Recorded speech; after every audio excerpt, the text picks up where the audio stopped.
ফ্রিজে এই কটা চিংড়ি মাছ ছিল, একটা রেসিপি বানাবো তার জন্য তোমাদের সঙ্গে শেয়ার করে দিলাম। আজকে বানাবো চিংড়ি শুকা। তার জন্য এখানে চিংড়ি মাছ নুন আর হলুদ দিয়ে আগে থেকে মেখে ভেজে রাখা আছে। কড়াইতে সর্ষের তেল গরম করে দিয়ে দেবো কুচনো পেঁয়াজ, পরিমাণ মতো লবণ দিয়ে ভালোভাবে ভেজে নেব।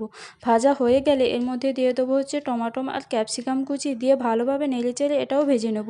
তারপর দিয়ে দেবো 1 চামচ রসুন পেস্ট, 1 চামচ আদার পেস্ট, হলুদ গুঁড়ো, লাল লঙ্কার গুঁড়ো, কাশ্মীরি লঙ্কার গুঁড়ো, পরিমাণ মতো চিনি। ভালোভাবে এইভাবে কষিয়ে নেব যতক্ষণ না এখান থেকে তেল ছাড়তে শুরু করেছে। এইবার দিয়ে দেবো টমেটোমের সস দিয়ে ভালোভাবে নেড়ে চেড়ে নেব। নাড়ানো হয়ে গেলে এর মধ্যে দিয়ে দেবো ভেজে রাখা চিংড়ি মাছগুলো দিয়ে ভালোভাবে আবারও আমি সুন্দর করে নেড়ে নেব। তারপর দিয়ে দেবো পরিমাণ মতো জল। দেওয়ার পরে এর মধ্যে দিয়ে দেবো রোস্টেড জিরে গুঁড়ো দিয়ে ভালোভাবে শুকনো শুকনো করে নেব। দেখো এইভাবে ভাত আর চিংড়ি মাছের শুকা যদি থাকে অত্যন্ত খেতে লাগবে। তোমরা রেসিপিটি ট্রাই করো আর ভালো থেকো।